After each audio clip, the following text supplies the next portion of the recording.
Every camp has a theme song that requires you sing along. The more we keep on drinking, the better we'll start singing. If you like to drink, wanna learn to fix your sink, Seems like a functional thing. wanna earn some badges, and unite with other badges. Let's make a place that we belong, Sing the campfire hoo-ha song. We're gonna camp hoo-ha, hoo-ha, hoo-ha, yeah! Gonna camp hoo-ha, hoo-ha, hoo-ha, yeah! We're gonna camp hoo-ha, hoo-ha, hoo-ha, yeah! Gonna camp hoo-ha, hoo-ha. Who are you? Are You want the fun that camp brings, I do. but you really fucking hate camping. I do. Can make a craft or have a beer. Craft beer. You'll learn some useful shit here. That's what I hear anyway. Let's make a place that we belong And join the campfire hoo-ha song. We're gonna camp hoo-ha, hoo-ha, hoo-ha, yeah! We're gonna camp hoo-ha, hoo-ha, hoo-ha, yeah! We're gonna camp hoo-ha, me, hoo-ha, hoo-ha! We're gonna camp hoo-ha, hoo-ha, hoo-ha, hoo-ha, hoo-ha, hoo-ha, hoo-ha. That's 2 minutes, you were right.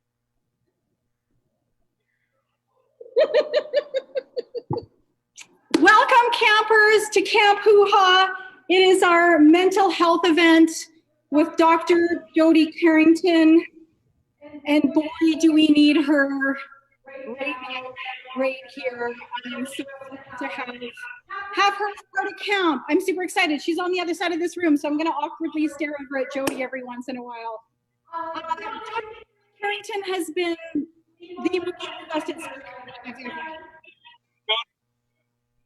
Yeah, Jody, you gotta mute your audio. It's off. Awesome. Anybody else's audio on? Dr. Jody has been one of our most requested speakers.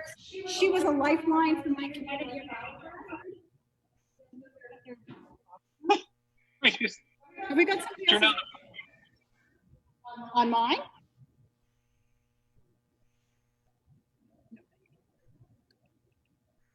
Are we good? Do we know what's going on?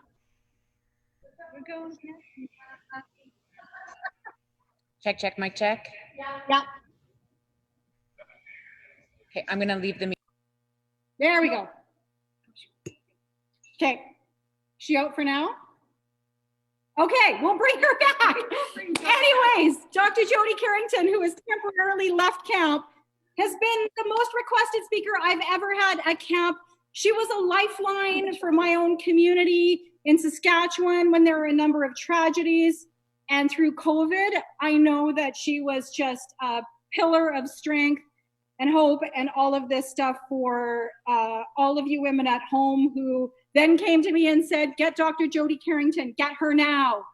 And so I've been courting her for months on end, and I actually wanted to try to have her do an in-person event so we could have her in the flesh and have her with campers, but quickly learned that that wasn't going to happen. So I decided, let's bring you in as a virtual speaker right now and make it happen. And I actually drove out to Olds to meet her and her team. And as soon as we locked eyes, it was like, yes, this is going to work. This is a good mix, Jody. Her and I both like to cry. Her and I both don't like to exercise. And we both love a good F-bomb, don't we, Jody? We love a good F-bomb. In fact, I had the idea that maybe we have a drinking game tonight where every time I drop an F-bomb, Jody's team has a drink and vice versa. But I can't afford to send you fuckers back to Olds in an Uber tonight. So I got to keep things low key tonight. So it was a pleasure meeting Jody.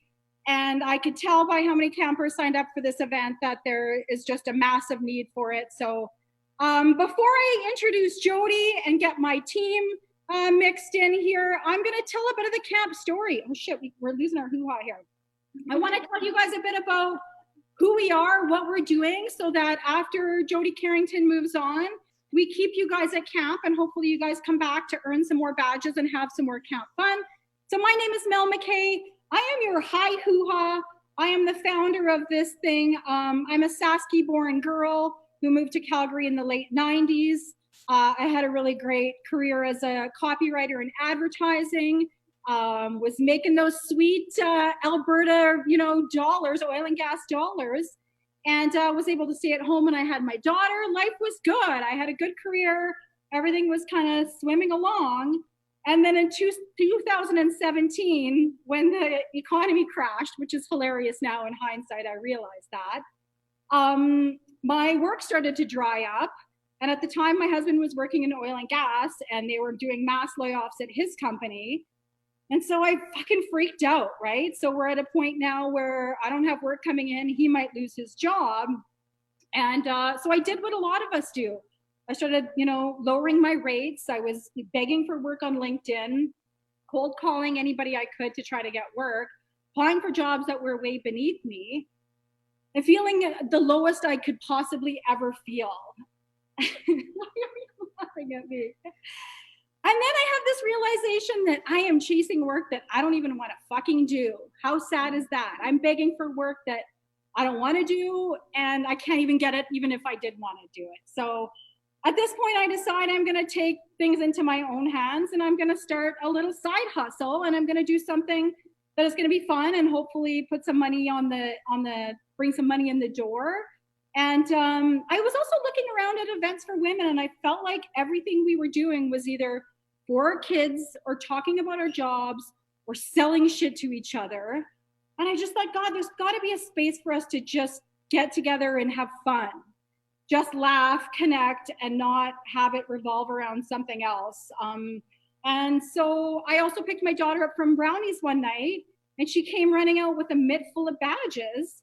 And I had this realization, like, where is my badges? Where is my new friendships?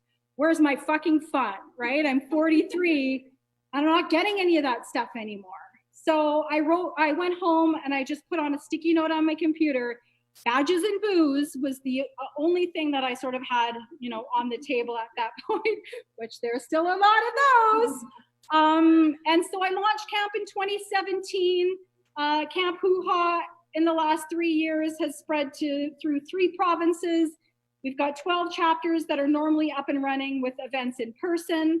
We have summer camp in the summer. We've got tons of fun shenanigans where we just get together and we spend a couple hours every month just on ourselves, laughing, being real and authentic, learning something new, and just fucking letting the weight of the world fall off of us for just a little minute. And I'm gonna cry. What? And it's been the greatest honor for me. It's been my lifeline through COVID. And I'm super excited to have all of you newbies.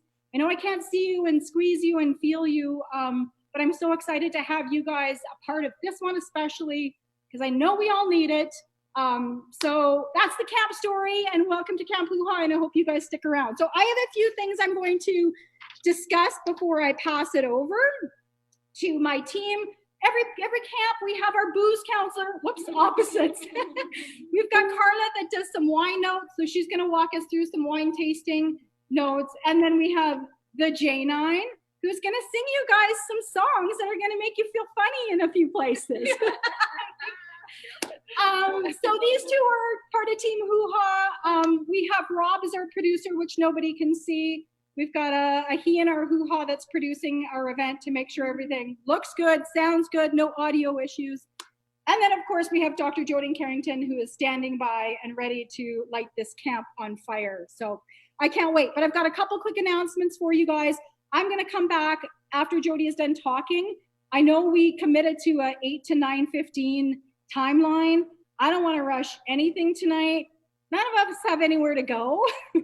So we're going to take our time with everything. I'm going to do a wrap up at the end, and then we're going to keep Jody around to answer any of those critical questions that many of you guys have. So if you have to take off at 9:15, go ahead, and we'll keep everybody else online to just make sure we're getting everybody what they need. So a couple of shout outs tonight. We are streaming tonight. We're glamping at Hotel Arts in Calgary, who have been kind enough to let us come and set up camp here, have a little bit of space, and have some delicious food before we get started. I also have a couple of contests that I'm going to share. I'm going to do a post in the Facebook page after. I would love you guys at home to take a picture of yourselves, whether you're by yourself or with your cohorts, and just take a picture of yourselves and share it, because I want to see us all together, even though we're apart. I've got giveaways for some jewelry. We've got some of Jody's books and journals that we're going to give away. And I'm also giving away a one-night stay for two of you at Hotel Arts, which we can chat about after. You guys can come and fucking get drunk in a room for a night and just watch porn. I don't care what you do. So we've got some fun giveaways. And then also merch. We have our merch store. We're doing camp for free. We want you guys to come back. We want you to support us. The best way for you to support camp is to simply buy your badge in the online store. Jody is like trolling us. There's also some beautiful merch. She's coming in here. We can't keep her out. She's gonna circle through. We have some merch. All of the girls, including myself, are wearing some of our new merch. There's some accessories. We also have a donation button. If you're not interested in collecting badges and just want to show us some love, you can send us $5, and that will help go to pay for. Like, I need to sell about 50 badges just to pay for the booze tonight. So, so support camp in any way you can. I'm gonna wrap up with a few announcements at the end. I'm gonna tell you guys what our next event is, which is like, I'm dying keeping it in right now, but I'm going to pass it over to Carla for our little wine tasting notes, and then we'll bring the J9 up. So thank you, campers, and we'll talk soon. Hey, y'all. Hey, campers. Okay, I'm back. We're doing Malbec. And you should have got your update. So, Malbec. Gosh, I'm supposed to be taking our time tonight, but I always get the cane out of here in 5. I'm gonna do my best. So yeah, if you want a jammy wine without breaking the bank, Malbec. If we want to look for an inky color, that dark, if you want that big, full-bodied, medium to full, we can do it in Malbec. If you're looking for that oaky taste that has cocoa, it's got coffee, it's got tobacco, it's got a bit of leather, and it's got that smoky, spicy finish, Malbec. Here's where we're at. So the reason I picked Argentina, I was kind of specific. So comes from a Bordeaux blend, typically. Malbec does. But we kind of went over to Argentina because they are hailing King as a single varietal with Malbec. Now, it's going to be categorized into like 5% of that high-end stuff, $50 to $250 for the stuff up there. All the way down to the middle, and then you've got a lower entry level. Don't be afraid to, spend a little if you want to go up for that health. So I picked one from my cellar because I'm spoiling myself tonight. This is Catena. Catena is one of my favorite brands, favorite producers in Mendoza. If you've ever get a chance to visit wine country, you want to go to Mendoza. It is like God's country. It is vineyards with a background of the Andes Mountains. You cannot beat this magical place. It's awe-inspiring. But more importantly, the elevation in Mendoza gives you that long hang time, cool air, happy sun. Grapes are happy. This is a thick-skinned grape. Thick-skinned grape, this is going to give us our antioxidants, the plant-based polyphenols. So all of that antioxidant is encouraging us to have good health. So healthy for women, Well, they're kind of giving us the 4 to 5 ounces a day. Now, you campers, I trust you campers know exactly what we need. So we're going to pull up our socks and we're going to wipe our nose because Dr. Jody's going to clean us up health-wise in all areas tonight, and I'm very excited. You also need to know 4 times your antioxidants than Cabernet, you Cabernet lovers. This is 2 times more than your Syrah and your Merlot. So you're gonna like this one if you want big, warm. So enjoy it. And don't forget, Rob might be able to put up my hot chocolate red wine in a crock pot recipe. This guy right here. This is gonna keep you warm. This is gonna keep you cozy. This is liquid chocolate. After that first snowfall, I just felt it. I just felt that we needed this. And you're gonna cozy up this winter with it. Enjoy it. And email me if you have any questions. Carla@rubyredvino.com. You can chime into my Instagram. It's at CarlaRubyRed with a K. And I'll put up some recipes. I think you'll really enjoy this. But if you have any questions, let me know. And you get the lovely treat of the J9 singing my favorite Wine Ed song tonight. So without further ado, let's all sing together because it's going to connect us all. And cheers. I love you guys. Get your cozy new Camp Hoo Ha sweatshirts, your red wine, your hot cocoa. We are golden. Cheers. Olivia, do quarantine first. Yeah. Okay. We need to set up, girl. Yeah. Hi. Sorry. I'm getting her ready. I wasn't ready.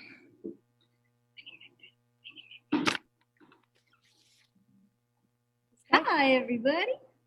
No, I don't need that. Okay. Well, there was a quick change of plans, so I'm singing. Just a second. Okay, I'm gonna do the COVID quarantine song that I wrote. I'm super nervous. I don't know why. I think it's because Rob's. Okay. This is my COVID quarantine song. I know. COVID quarantine song. This song's called Treat Yourself. Gonna treat myself. Gonna treat myself. Gonna treat myself. Isolation like a stay-at-home vacation. Make the best of the situation. Focusing on relaxation. Gonna treat myself. Gonna treat myself. Too lazy to shower, starting to smell the grease in my hair. Works like gel, but no one's around, so who can tell if I'm unkempt and I look like hell? Gonna treat myself. Gonna treat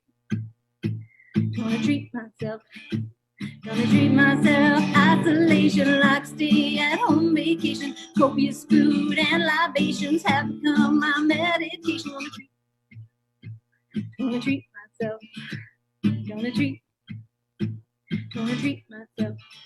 I'm homeschooling kids and I'm not qualified. I think a race for teachers would be justified. We stay up late at night. Screen time is obscene. We've eaten all the cards and not a single leafy green. Gonna treat myself. Gonna treat myself. Treat myself. Isolation like a stay-at-home vacation. And I think of the entire nation under home incarceration.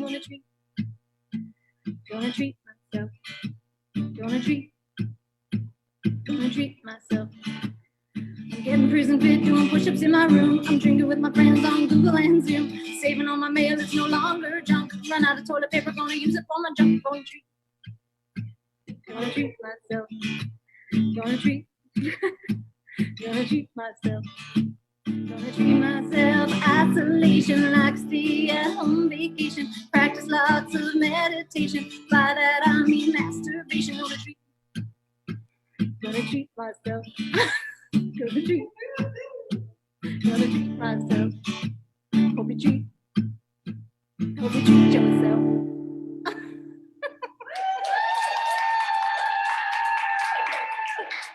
Oh no, where's Mel? What am I supposed to be doing? Mel's gone. Okay, I'm gonna sing the wine song next. Okay. The wine song is, so if you're new to camp, this is the first song that I ever wrote for camp. A couple years ago at summer camp, Mel asked me if I would write a song for Wine Ed, which of course Carla was doing, and I was like, yeah, sure, of course. So I hoped that she would forget. Of course, she never did. So I wrote a song about the evolution of my wine drinking, and I think most people can probably relate to it, kind of starting out young and not knowing what I was doing till now, where I'm professional. So everybody has that certain song or smell or taste that takes them back to a moment in time, and for me it's A&W Orange, because the first time I ever drank wine was out of an A&W soda cup through a straw. So you can only imagine how that ended. Anyway, here is the wine song. I forget how it's done.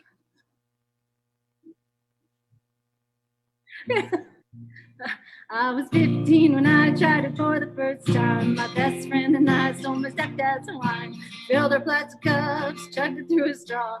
Cabernet and oh, what could go wrong? Few things in life are guaranteed. Death and taxes, yes indeed. What goes up must come down. What goes in must come out. I've come a long, long way since that fateful day. I'm practically a sommelier. It's not about the bottle or what's inside. The most important thing about a glass of wine is who is by your side. I took a short hiatus and I swore off the wine. Sorry. Took a short hiatus and I never drank again, unless you count the rye and all of the gin. I was 21 when I discovered wine again. Shoestring budget, rowdy friends. We drank from the bottle cause we're classy as fuck. White Zinfandel and Baby Duck. If you never tasted cheap wine coming up again, take it from me, it's a life lesson. I've come a long, long way since that fateful day. I'm practically a sommelier. It's not about the bottle or what's inside. The most important thing about a glass of wine is who is by your side. Took another hiatus and I swore off wine. And then I met my new best friend when I was 31. She drank wine from a glass. She was classy as fuck. She'd never even heard of Baby Duck. She talked about tannin and said wine had legs. Paired it with cheese, chocolate and figs. She compared different regions and varietals. I smiled and nodded thinking, what are those? I've come a long, long way since a fateful day. I'm practically a sommelier. It's not about the bottle or what's inside. The most important thing about a glass of wine is who is by your side. So I bought a corkscrew and a narrator. I even got a real wine refrigerator. Long stem glasses and I drink Merlot, Chardonnay and Pinot Grigio. I got a glass decanter and a real nice rack. I mean for the wine, stay on track. Flick of the wrist for the perfect pour. You won't see me drinking out the bottle no more. Some restrictions apply, see me every single day through quarantine for details. I've come a long, long way since a fateful day. I'm practically a sommelier. It's not about the bottle or what's inside. The most important thing about a glass of wine is who is by your side. I went to camp as a kid. Now that I'm grown, I'm a hoo-ha girl. My badges are sewn. I got beside girls and Mel, Shelly and Lynn, Diane, Sharon, Hillary, so many new friends. Call them your crew, your peeps, or your tribe. Think about the special people in your life. Raise a glass and make a toast, 'cause those are the ones who matter the most. I've come a long, long way since a fateful day. I'm practically a sommelier. It's not about the bottle or what's inside. Most important thing about a glass of wine is who is by your side. Doesn't even matter if it's red or white. My very favorite thing about a glass of wine is who is by my side. I got you all by my side. Okay, we're gonna turn it over to Jody and everybody. Thank you, J9. J9, we love her. She's got some other ones. We'll keep those in our pocket for the next event. So I am ready for Jody. We are ready for Jody. Many of you guys know her. You follow her lives. She does morning live. She does a Sunday live as well. She's been everywhere sharing all sorts of incredibly important messages for all of us. She has a book called Kids These Days about kids in connection that I can't think of a better resource for a lot of us parents right now. So she can tell you more about where you can find that book, and she can tell you more about herself. Dr. Jody Carrington, thank you. The stage is yours. Hey, campers! What's going on, bitches? We got like a whole, oh, he says, shh, slow your vagina. I am? Seed with your vagina. Okay, so here's the thing. Welcome, bitches. I had never thought in a million years that I would be doing something for the camp. Hoo-ha. What has happened in my life that I am speaking at a camp hoo-ha? You know what has happened in my life? It's about fucking time. We started to talk a little bit more about hoo-has, all right? Because I'm gonna tell you tonight, the future's female. And we're gonna start to speak a little bit about that because my team and I have this conversation all the time, right? When I say the future's female, this is the big issue because, see, I own 2 sons and an amazing husband. And what I wanna talk about tonight has nothing to do with penises and vaginas. It has everything to do with what we as women, we as those people with a feminine energy bring to the table. And I gotta tell you something, now we need you now more than ever. So I want to start tonight with a couple of things. I want to tell you a little bit about. I'm going to show you a little video too, but not yet. I'm going to start tonight by sort of giving you a little bit of a sense about why I do what I do. So I'm a psychologist, and I wrote a book called Kids These Days. And I grew up in a small town in Alberta called Viking, home of the Sutter brothers. 7 boys, 6 made the NHL. Tried to marry one in the Kinsella gravel pit. Didn't work out, so I had to make it on my own, which is fucking fine. And what happened is I decided in grade 10 that I was going to be a psychologist when I grew up, but I really wanted to be a sports psychologist so I could marry a hot hockey player. Anyway, it's fine. I married a farmer, but it's still fine. Like, it's still hot, you know what I mean? Anyway, so what happened is I spent a lot of time talking about, I end up, the end of this year, I'll give you like a spoiler, is that I end up as a child psychologist and I don't even like kids. But I mean, I'm coming around a little bit, but the thing is, what I started out as doing is I really wanted to make people feel good about who they are. There's been a few people in my life who have done that beautifully for me. And even as early as 16, I thought, if I can do that for other people, that will be my purpose on this planet. And so I spent a lot of time learning about things that really light my soul on fire, which makes me super popular at parties. Things like trauma and grief. I could talk about that shit all day long. Now, generally I'm by myself at parties, but because I have a captive audience, bitches, we're going to talk about some of those things tonight because I think it's necessary. And so in the course of my time of falling in love with things like trauma and grief, I spent a lot of time with police officers, and I was a civilian member with the RCMP for 2 years. And I started to realize that if you don't talk about shit, it'll fuck you up. In fact, if you disconnect from the people you love the most, you're not going to be okay. And so I decided that I was going to be a police officer, which was so dumb because, like, I imagined me with a gun, like at one point, like, first of all, you got to work out like super fucking hard, and it's not my jam. Number 2, can you imagine me with a gun? Like, I'd just fucking shoot people. Listen to me. So anyway, so that was so I decided to be a police psychologist at that point and tell police officers what to do, which feels better for me. All right. And when I got into that business, I had to do rotation with kids when I was doing my residency. And I told them I didn't like kids. They said, but you're kind of like one. So we think you'd be a good fit. And they were right. So I started to fall in love with kids, and I realized we knew even less about kids and trauma than we know about adults and trauma. And it was like the biggest gift of my life, because I got to spend 10 years on a locked psychiatric inpatient unit for kids, watching kids and families interact. And I thought that it was all about changing behavior, that if you changed your behavior, you would change somebody's mind. But the truth is, when there's a relationship and a connection that's strong enough, anybody will do anything. And here's a cool thing. It's one of my favorite quotes of all time. One of my favorite hockey coaches is always going to come back to hockey for me, because I still feel like I'm going to make the NHL. All right. It's a dream that I keep alive. My first boyfriend was Ron McLean.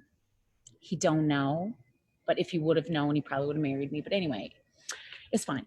So one of my favorite hockey coaches said this: you should see how fast I can get a kid to skate when I know the name of his dog.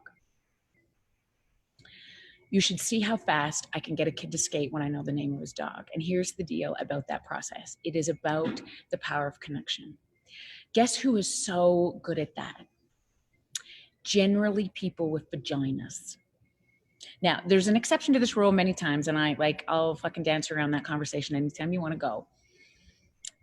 But even to this day, gender sexism is alive and well. We speak to our boys very differently than we speak to our girls, right? If you bring home a baby girl from the hospital or a baby boy from the hospital, instantly, not because you're bad people, but because we've come from multiple generations of expectations around men and women, we treat little girls differently than we treat little boys. If I bring you home a baby that's wrapped in a pink blanket and I say it's a girl, generally the relatives respond like this. Oh, she's so cute. Look at her. Henry, get her a blanket. If I bring home a little dude, I bring him to Christmas or Thanksgiving, yeah? And I pass him around, I'm gonna say, it's a boy. My God, we're so excited. Generally, the response is like this. Whoa, he's so tough. Like they're throwing him around before he even got head control. Let's get him a tractor. Huh? We spend a lot of time with our boys. I coach minor hockey. And I spent a lot of time listening to people say, you're skating like a girl. You are, which is a bad thing. It's a pejorative term, right? To be like a girl means you're going to be vulnerable. You're going to have an emotional language. I spend much more time with little girls saying things like, you look sad. You look disappointed. Come here, come here, come here. And I spend a lot more time emotionally regulating girls than we do boys, generally speaking, all right? Why that is so important, particularly in this generation, is we are surrounded by a group of people who have an emotional language. They're generally women, and we have a group of men who generally don't know how to name their emotions. In the history of the free world, we have never been more disconnected than we are right now. In the history of the free world, we have never been more disconnected than we are right now. Now, before this bitch Rona came around to push us into the places, put your mask on, get in your house, we were disconnected even before then. We are always on devices, on TVs. If you think about even 2 generations ago, the square footage of the size of your grandfather's home compared to the square footage of the size in which we raise our babies, what's the difference? It's a big deal. At the end of every day, in my father's generation, there would be eyes on each other because they lived in a 1-bedroom house. You could tell when somebody was sad or hurt or bullied or overwhelmed or stressed. Yeah. You ate dinner together because you didn't have anything fucking else to do. Now, I mean, Aaron, my personal husband, texted our 10-year-old last night to tell him supper was ready. And he was in the basement.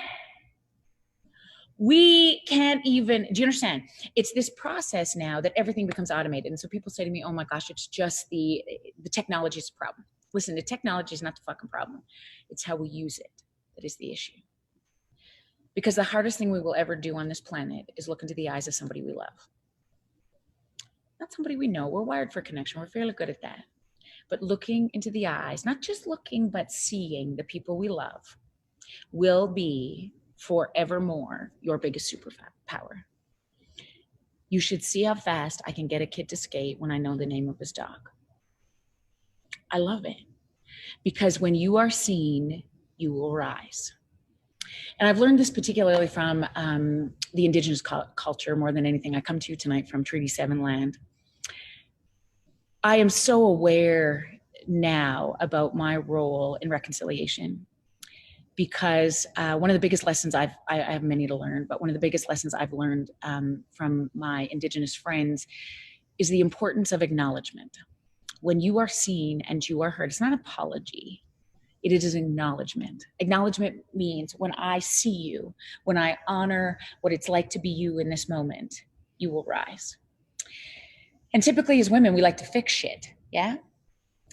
And we sometimes forget that our biggest power that we bring to the table, particularly when we're speaking about mental health issues, comes down to this idea that our emotional language is our way home, right? When we walk people through hard things.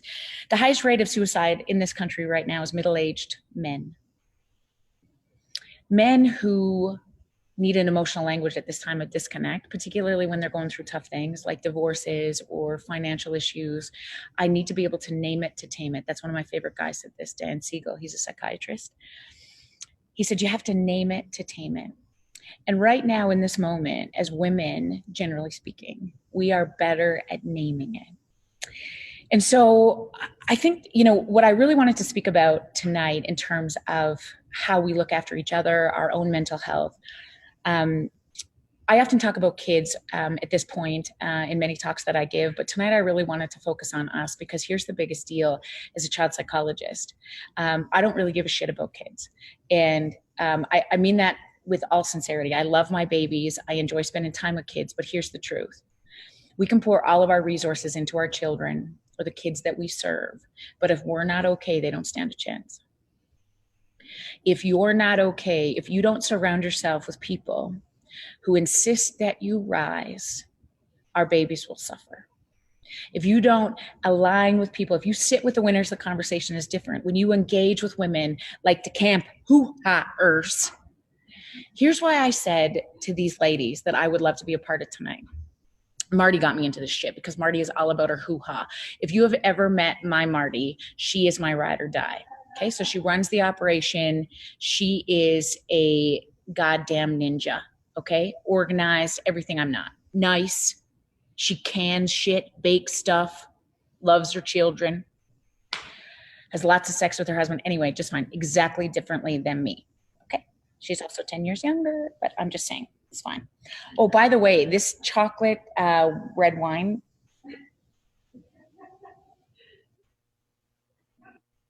just want to make sure it's okay. It's fine. Mm-hmm. Anyway, so she got me into this shit because she's like, this would be so great if we all got together and talked about like hoo-has.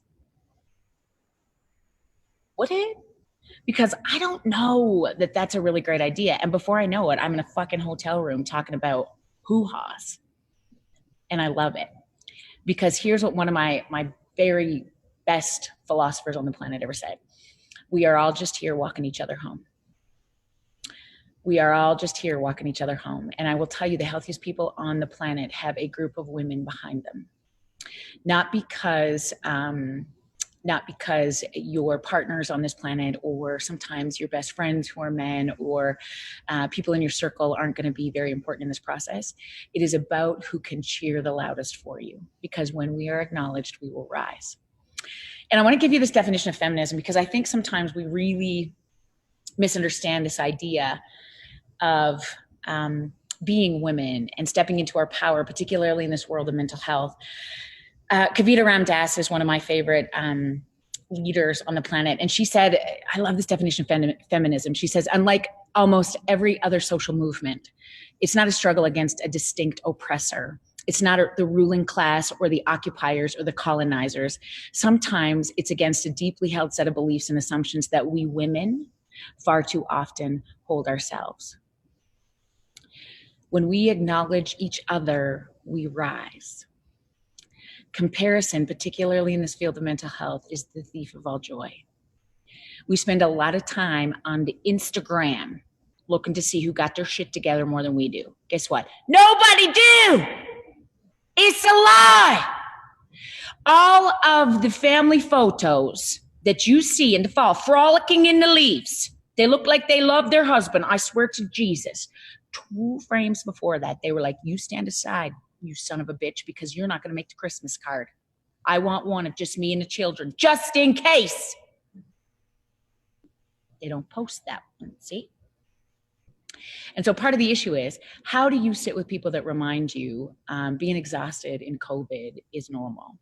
That I believe in your dreams, I can acknowledge you, I can support you, I can rise, allow you to rise and be fantastic.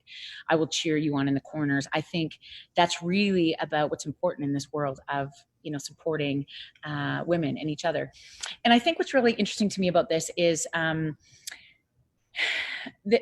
this idea that I'm not going to be, I think there's a big difference about coming in peace, you know? I mean, this isn't about, I don't need to prove that I'm strong, or that just because I can drop a well-placed F-bomb, that should underestimate my credentials. I also don't think that I need to act like a girl. And I will tell you what act like a girl means for me. But before we do that, I want to step into this video. This is an old video. You might have seen it before. I've shown it at some of the women's events. International Women's Day, I did this fantastic event, but I showed it there. And I want to show it to you again tonight because I think it's one of the most powerful things that I've ever seen. So I'm going to pop this over. I'm going to share my screen with my that's disabled. Can you turn my screen on again there, Don't worry, just take your time. Muffin. Okay. Yes. Here it is. Okay. Ready? Buckle up.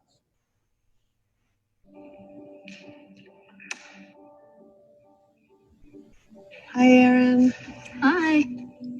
Okay, so I'm going to just give you some actions to do. I just do the first thing that comes to mind. Show me what it looks like to run like a girl.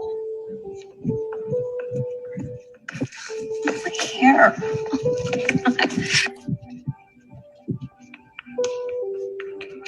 Show me what it looks like to fight like a girl. Now throw like a girl. Aw. My name is Dakota, and I'm 10 years old. Show me what it looks like to run like a girl. Throw like a girl. Fight like a girl. What does it mean to you when I say run like a girl? It means run fast as you can. So do you think you just insulted your sister? No. I mean, yeah, insulted girls, but not my sister. Is like a girl a good thing? Actually, don't know if it's a bad thing or a good thing. It sounds like a bad thing. It sounds like you're trying to humiliate someone. So when they're in that vulnerable time between 10 and 12, how do you think it affects them when somebody uses like a girl as an insult? I think it definitely drops their self-confidence and really puts them down, because during that time, they're already trying to figure themselves out. And when somebody says you hit like a girl, it's like, well, what does that mean? Because they think they're a strong person. It's kind of like telling them that they're weak and they're not as good as them. And what advice do you have to young girls who are told they run like a girl, kick like a girl, hit like a girl, swim like a girl? Keep doing it because it's working. If somebody else says that running like a girl or kicking like a girl or shooting like a girl is something that you shouldn't be doing, that's their problem. Because if you're still scoring and you're still getting to the ball on time and you're still being first, you're doing it right. It doesn't matter what they say. I mean, yes, I kick like a girl and I swim like a girl and I walk like a girl and I wake up in the morning like a girl because I am a girl. And that's not something that I should be ashamed of. So I'm going to do it anyway. That's what they should do. If I asked you to run like a girl now, would you do it differently? I would run like myself. Would you like a chance to redo it?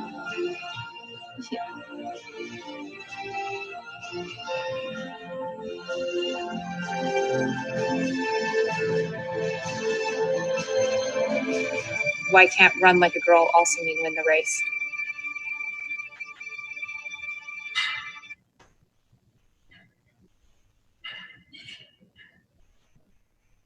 Right? Are we good, Rob? Awesome. So I fucking love that for a couple of reasons. the fundamental heart of all of this stuff is why can't run like a girl mean win the race? Because I truly believe to the core of me that it can. Now I have a daughter. I own one daughter, and I asked Jesus specifically for her. And we were pregnant with twins because that's exactly what should happen on 5 foot fuck all Ukrainian chassis at 38. You should try to carry 2 babies at one time and hope that shit's gonna come back into place. Guess what? She did it. It's fine. It's fine. It's fine.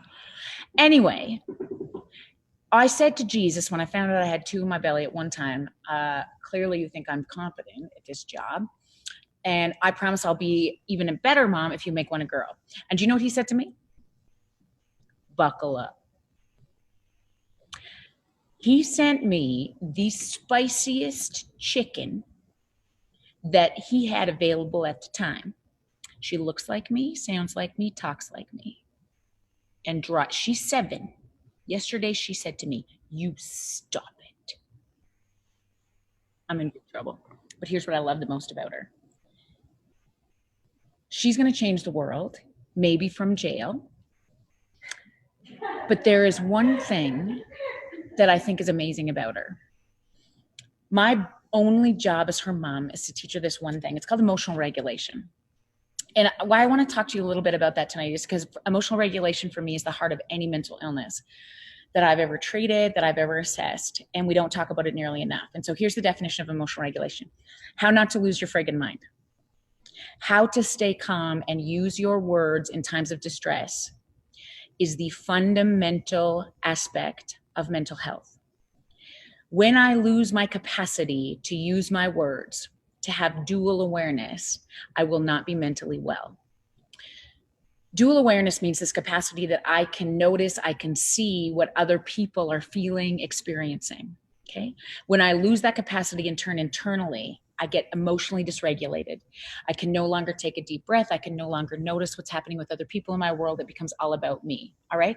This is often very protective when we get into some danger, when we go into fight or flight or freeze, yeah? When we're being chased by a cougar or a bear, I don't need dual awareness. I don't need to look at the fucking trees or notice all the things. I need to only focus on me and keep myself safe or my baby safe or whatever I'm doing in this moment, yeah? I lose all ability to have dual awareness.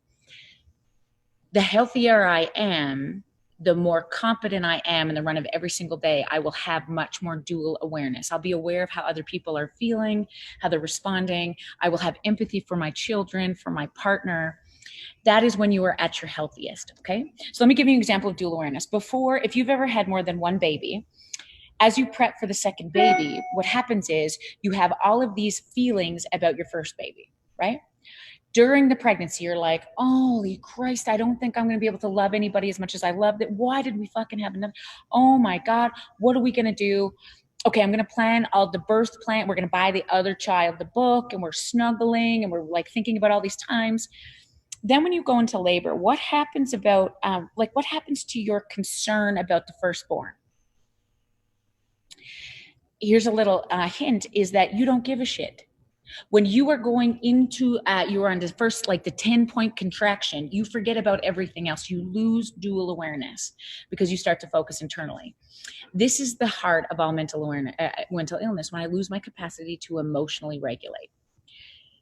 Here's the number one thing around emotional regulation. We weren't born with this skill. People had to teach us how to do this. And I think you've been surrounded by people who can walk you home through hard things. If you have people in your corner who can say, I got you, okay, you're going to be okay. You will rise. And we have never in the history of the free world been more disconnected than we are right now. Having solid, vulnerable relationships will continue to be one of the hardest things we do. Because here's the interesting thing, when I speak about it from a trauma perspective, Bruce Perry taught me this, is that us as humans, our biggest predator is other humans. It's not the cougar or the bear that can hurt us the most. It's actually other people. And guess how we heal? Only through other humans. So for many of us, when we've been hurt by other people, when we have been through a divorce or a difficult friendship breakup, it becomes really difficult to step in and trust another human again. They have the potential to hurt us the most, and they are our only way home. And I think part of the reason for me, when I speak about mental health in any capacity, is really understanding that when we are in a great place of dual awareness, we recognize that not only do people have to walk us home through hard things, one of our greatest superpower is to be able to do that for other people, for the people that we love. And, you know, I spend a lot of time thinking about reading about happiness, because I got to tell you, most times when people come to my office, they'll say, you know, I'm just not happy. Either, I mean, it's quite obvious why they're not happy, because they've had a big loss in their life, or, you know, they're battling an illness, or, you know, they're struggling significantly with a clinical diagnosis. But a lot of times I see people who are disconnected, and they say, you know, I have this in my life. I got a job, you know, I got a husband, and it's fine, but like, I'm just not happy. And we spent a lot of time, particularly in this world of, you know, trying to get healthy mentally, figuring out how to fix happy. So we say things like this. Okay, so like, are you working out? And I hate that fucking question, because I know it's important, but like, look at me. Does it look like I'm fucking like, I know I'm supposed to work out, bitch. Number 2, are you drinking enough water? Fuck. We know what we're supposed to do. Part of the deal is, why aren't we doing it? And so in an effort to get happy, we try to do all these behavioral things to sort of get us in those places, journal and all that kind of shit. You understand? All of those things are important, but here is the fundamental, I think, road to happiness. It is spending some time wondering about your purpose. And a guy by the name of Sean Achor, who Achor, Sean, my buddy Sean, wrote a lot of books about happiness. He studied happiness his whole career. And what I love about, this is one of my favorite quotes of all time. He said, meaning and happiness cannot be sustained in isolation for long. If you don't have meaning, if you don't have purpose, it's very difficult to be happy. And so many of us forget our superpower on this planet, which is this: we are all just here walking each other home. Women in particular forget how powerful they are when they show up with their emotional language at the boardroom table, or at the dining room table, or when they give compliments in their communities at the hockey rink. This is actually how affairs or minor hockey starts. Like, you just be nice to some guy and they're like, hey, do you want to make out? Don't do that. Because listen, we are so disconnected that all we want to know is we matter. Part of our job, I think, is to sink into this idea of how important we are to so many people. And so wherever you're sitting tonight, I hope you're with some of your friends. And if you're not, you're by yourself. Here's the one thing that I love about spending time with just me, is that you're going to wake up with you for the rest of your life. And I've been talking a lot about this last few weeks on live, because I see a lot of women, a lot of people right now, you know, in the middle of a global pandemic, really struggling to be happy. They struggle with, I'm tired, this fucking pandemic is killing me. I'm worried about the safety of my children, or the security of my job, or I'm not happy.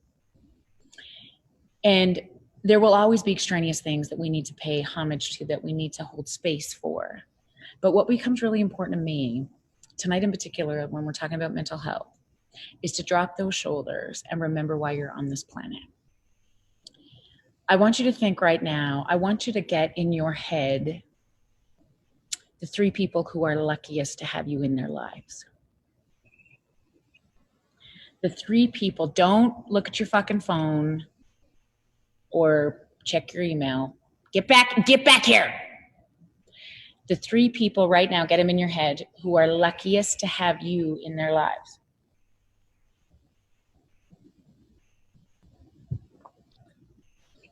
I promise you, if you can get those 3 people or 4 people, I mean, people will be fighting for space in your head right now. If you only knew how much you meant to them. If you only knew what a compliment or a look into their eyes, not just to look, but to see. Yeah, to notice.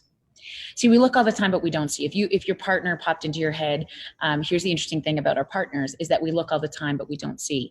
Even if we live with our partners, I don't know if you've ever had this experience, you know, when you actually sort of slow down, if you have a chance tonight to actually look at them. Have you ever had this experience where you like look really close and you're like, holy fuck, you're old? You know, when you're just like, what is happening here?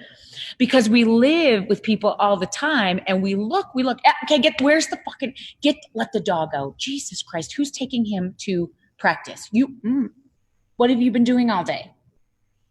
We look all the time, but we don't see. And what's so critically important about this process, right, is really to understand how much power we have with the people who we love the most. And I'm going to tell you this little thing real quick. Particularly if you are co-parenting babies. If you have procreated with anybody and you spent longer, like if the procreation happened in anything other than like you got pregnant at a bush party, you meant some, I mean, we're campers, you know what happens at the bush parties. I promise you, you will maintain. I mean, I want to be very clear about this. Safety is when safety is an issue, all bets are off. That's not what I'm talking about. Don't you ever underestimate your power of connecting. Because even if awful things have happened in the relationship between the two of you that has resulted in your relationship dissolving, if you share a child with somebody, your capacity to give them a compliment about their role with that child will change the trajectory of your relationship, maybe momentarily, and they'll be like, what the fuck is wrong with you? Are you drinking? Huh? What do you want? I mean, this happens with my own personal husband. We ain't divorced yet. We've survived COVID. If I look at my personal husband, and I wrote a book about this shit, like it should not come as a surprise to him, but if I give him a compliment, I said, babe, you know what, I'm so lucky to have you. He says this to me all the time, what'd you buy? What's wrong with you? You got the fucking COVID? What's happening with you? Huh? Because here's the problem. The people we love the most are suspicious when we're kind. It is your most significant superpower. And I want to talk to you about this tonight in terms of mental health, because oftentimes when we have nothing to give, it's when we need to do it the most, not for them, but for us. Not for them, but for us, because we often feel, particularly as women, that all we do is fix things and chase after babies and do 100,000 things in the run of a day and run a business and keep a home and do blah, blah, blah, blah, blah, blah. I want you to slow down long enough to notice how much you mean to so many, and that your biggest superpower will be giving it away. Because when you give it away, they will rise. When you give it away, they will rise. And if they rise, you will too. And so much of this for me isn't about them, it's about us. Because I promise you, if I'm okay, my babies will be all right. I often feel like this is a woman who owns a company. I wrote a best-selling book. I have a PhD. I spent a lot of time away from my children, not certainly during COVID, but a lot of times I would do that. And really being able to reconcile that with, am I a good mom? Am I showing up for the people I love? Listen, you can't tell your babies how to chase their dreams. You got to fucking show them. You cannot tell people how to be kind. You have to show them. You can't tell people how to be anti-racist or inclusive. You have to show them. And so much about this is, how do we show up with the amazingness that we are? Because if you only knew how much you matter to so many. That's the heart of mental health to me. Because when you understand your why, purpose rides shotgun to passion. And some of my favorite people on the planet, if you think about the people who you admire the most, who you want to spend the most time with in this life, I promise you, you do not want to align yourself with the fucking flat duds. Oh yeah, life fucking sucks. Fucking government, I hate everything about it. That is not who you want to hang out with. You want to hang out with people who got passion. Want to talk about hoo-has. Mm-hmm. There's a few of them here. And you want to hang on to people who have passion and energy. And listen, I gotta tell you, I cannot wait to get out of bed every day. Not because everything's perfect. I have so many things heavy on my heart right now. But I know that I am about to change the world. I believe that every single day of my life. If it's just because on my way to the office, I'm going to wave at an old farmer and I'm going to put his prefrontal cortex on because I'm going to give him a wave and he's going to be like, "Who's that? Cheryl. Who was that lady?" You're right. I gave you a wave, you old boy.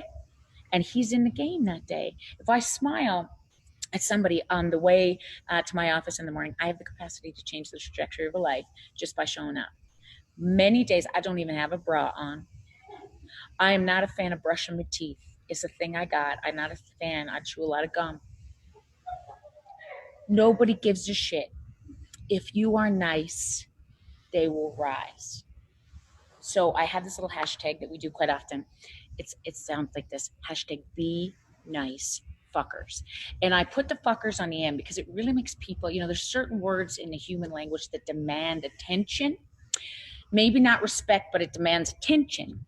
And right now, I got to tell you, in the work that I do, so many people that you would never dream of have plans of ending their life because they wonder most every day if they're enough, if they matter.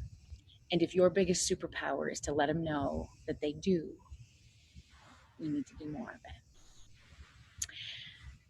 So that's it, campers. That's it, bitches. Do we have, how am I doing for time? Do I want to take some questions? Yes is the answer. Do we have time for questions? We do have some time for questions. Okay. I'm just going to keep an eye on the feed and see. One person asked, let's talk about I know we're talking about a lot of moms with kids. What about, there's a lot of moms without the kids, and I know that doesn't affect the connection part, but anything for the, maybe the single moms at this point, or the couples that are maybe empty nesters, is there any difference in our approach or thoughts on that? No. So here's the short answer. So in the history of my life, I spent a lot of time talking to funeral directors, and this week I spoke to dance moms who own dance studios across North America. I spent a lot of time speaking to teachers and educators, police officers, first responders. I never, ever, ever change my slide deck. The fundamental basis of all of this is about relationship and connection. And so I understand this most about mentally from a kid perspective. As a child psychologist, emotional dysregulation, we are taught in relationship with big people, but we never outgrow that capacity to need to be walked home through hard things. So if you're a single mama, if you do not have babies, part of your job, if you were, like running a business, this is the fundamental art of any healthy relationship, is when you have the capacity to not only look, but to see. That makes sense? This means yes, Rob. You're the only guy looking at me. Okay.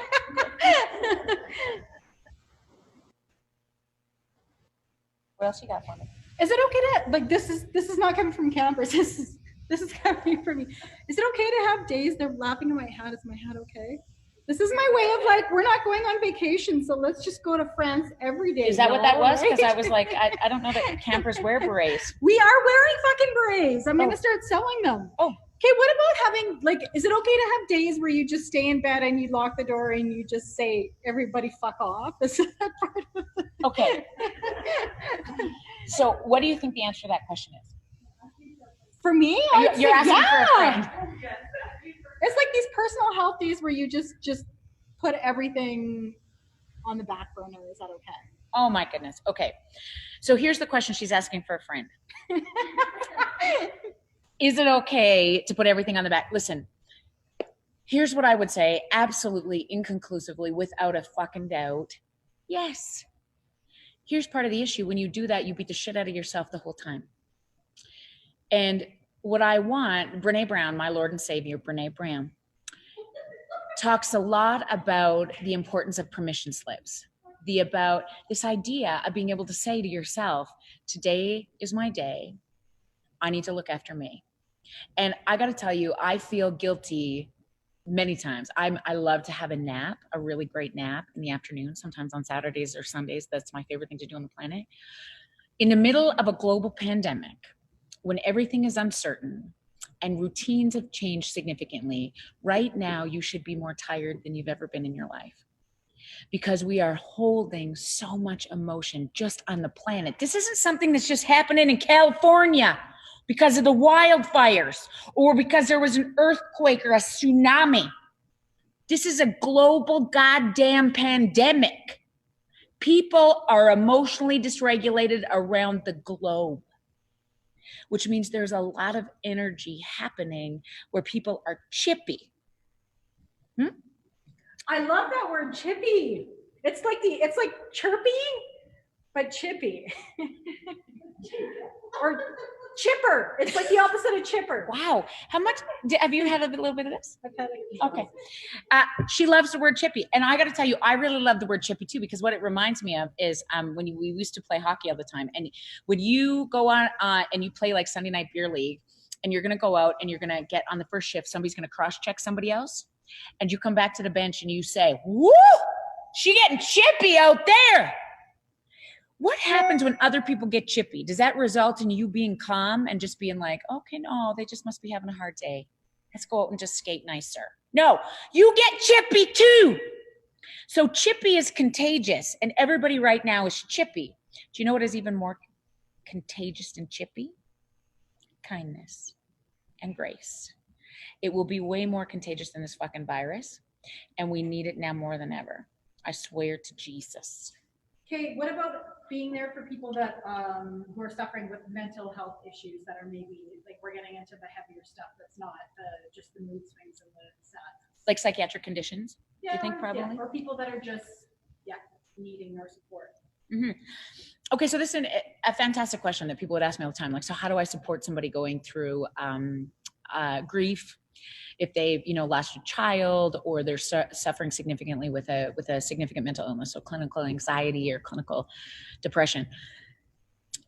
The closer you are to that soul, the more inclined you will be to fix. So if this is your partner or your best friend, you will be very inclined to fix. You will come up with strategies and solutions, because listen, if they're not okay, you're not okay. What we struggle to do with the people we love the most is just to hold space.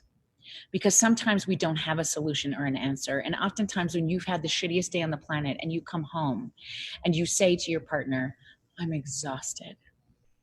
That was a hard day. We don't want a solution. What happens when they say, oh, seriously?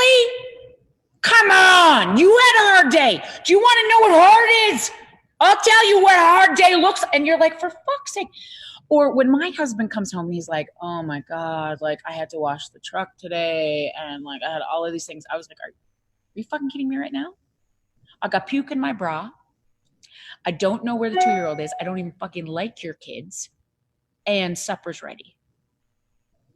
We get into this place when the people we love the most aren't okay. Then that means we're not okay. So we try to fix. You're fine. Suck it up. Oh my God, you have to be talking about this all the time. The less you mean to me, the more inclined I am to hold space. If it's somebody else's child, for example, I'm so much better with somebody else's children than my own. When somebody else's child says, oh, I'm so tired, or this is a big owie, I have so much ability to say, let me see. When it's mine, I'm like, oh, come on. Because we have so much invested in the people we love the most. And holding space is sometimes our biggest superpower, right? Being able to say, what is the hardest part? I see you. I wish I knew how to help. I just need you to know I'm here. These 3 words change my life all the time. Tell me more. And oftentimes when we are inclined to fix and somebody says to me, yes, but I've tried that already. Yes, but I've went for a run. Yes, but I've done this. Then you know you need to shut your hole and take a step back and say, what's the hardest part? What am I missing? I don't know what to do, but I'm going to come sit on the couch with you. And sometimes that's all we can do, because there is no answer to some of these really hard questions. It's a season. And if we're walking home with somebody else, it makes it so much easier. Is there any other ways to connect outside of, Zoom calls phone calls, texting with friends, Camp Hoo Ha. I know you're a big fan of music too. Is there any other tips that you have that can just immediately help people feel more connected when they can't physically be with the ones they love? For sure. I mean, I think this is such a good question about, even in grief, right? This is one of my favorite Mitch Albom quotes: "Death ends a life, not a relationship."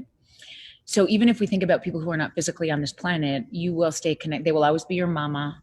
They will always be your child. They will always be, if they died your husband, they will always be your husband.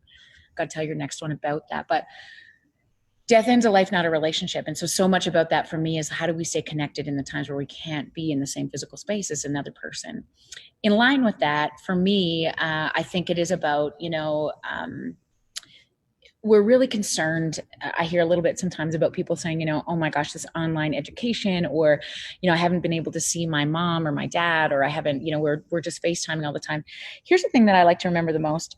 One of the greatest teachers of all time was Mr. Rogers, and he did all of his teaching virtually. Every lesson that he ever taught, he made an insurmountable impact on this planet. And he did some really important things in every single episode that he did, like even in the 60s. He would look at the camera at the beginning and end of every episode. When he took off his sweater jacket, he went through the same process every single show at the beginning and the end. It's very grounding, yeah? At the end of every show, he looked into the camera and he said, "There's nobody quite like you. I cannot wait to see you next time." And so much of that, again, even if we have to stay connected with each other on a Zoom call, listen, a voice message trumps a text message every time. A video trumps a voice message every time. Emails, text messages do not change our physiology the same way that when we see the face or hear the voice of somebody we love.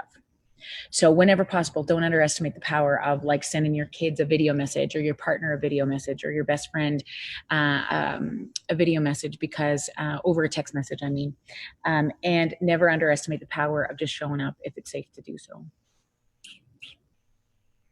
I think I'm gonna do a couple of quick wrap-up notes. Yes. If you want to take some more questions, are we gonna have the J9 sing us out a little sex ed song? Sing us out a little sex ed song, as you do. Should we do a little sex ed song? Let me just see what the campers want to do. So I'll do a quick wrap-up from my spot here. Rob's like, what the fuck is happening? Okay, do you want me to? I'll end it. Thanks, everybody.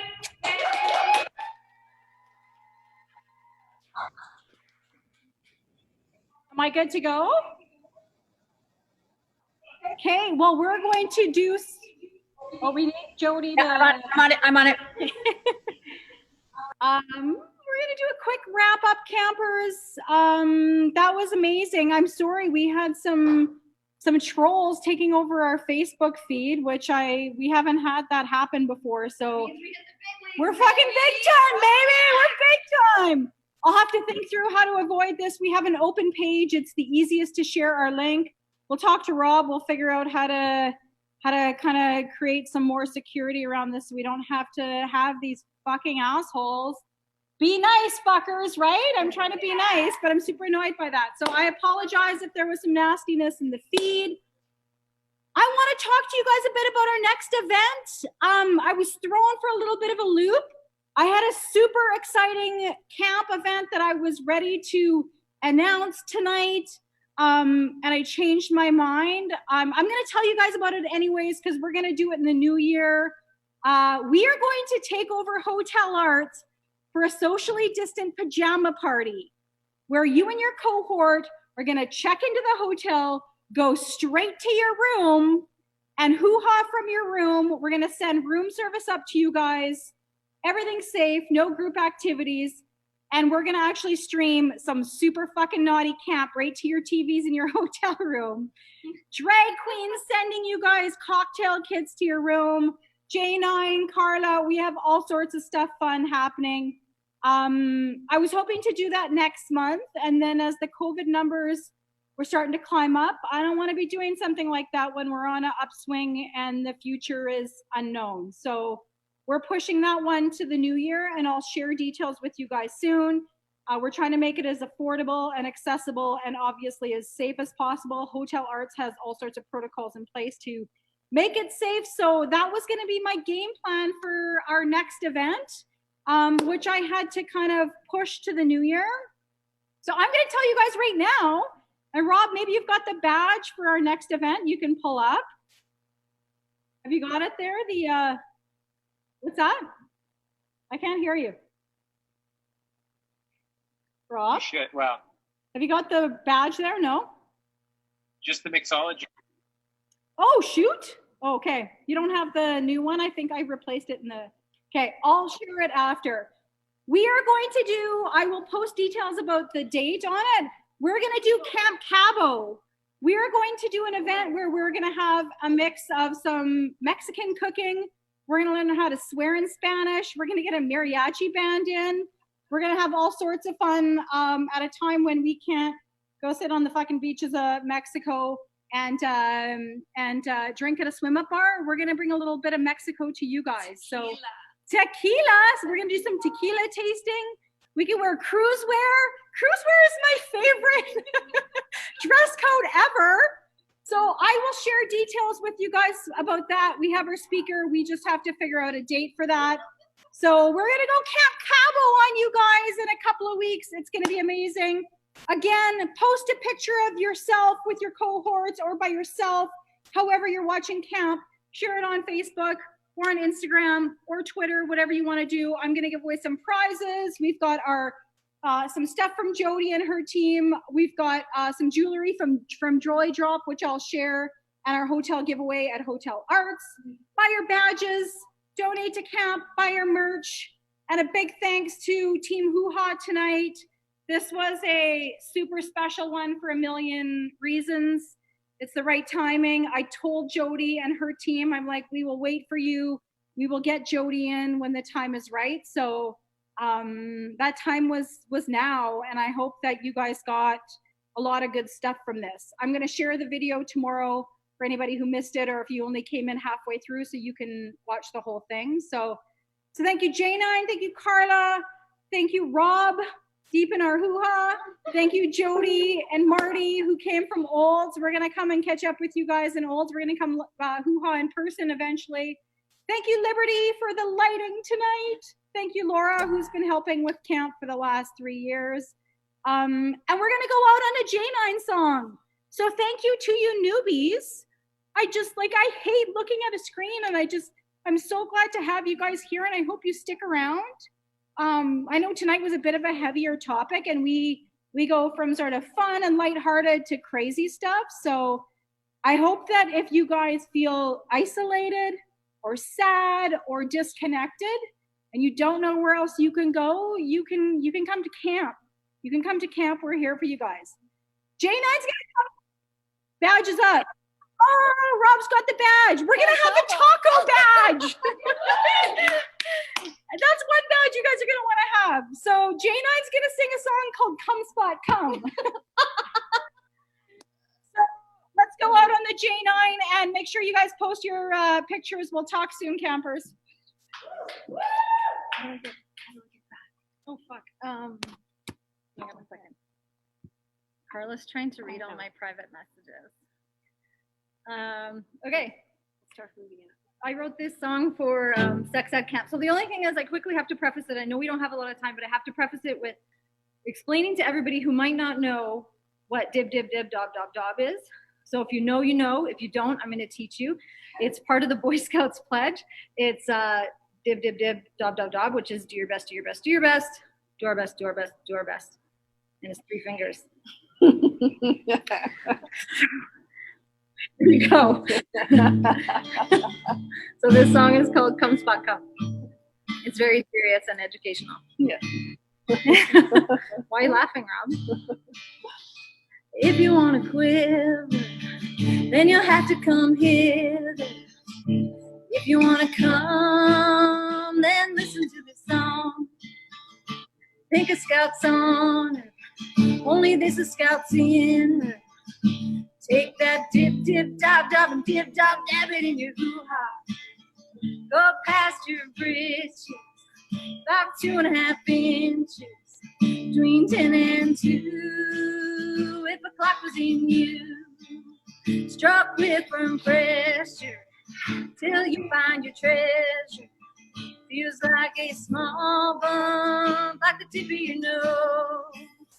Front of your pelvis, hips shaking like Elvis.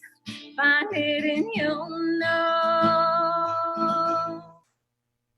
Dip, dip, dab, dab, dabber has to go. You just found your G-spot. Come hither in your C-spot. You think you're gonna P-spot, but you're not. Relaxing you will C-spot. It's where you need to be spot. Should be called your cum spot, but it's not. It's called your G-spot, and it'll set you free spot. You gotta trust me spot and give it a shot. Come shot, come spot, come. Woo! Hi, everybody. Thanks for coming, new people. I hope you come back to camp with us. Thank you, campers. Have a good night. We'll see you in a couple of weeks. Stay tuned for details. Post your photos and take care of those beautiful brains. Good night. Bye. Cheers. Every camp has a theme song that requires you sing along.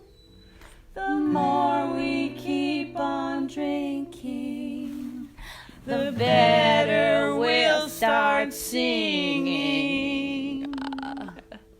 If you like to drink,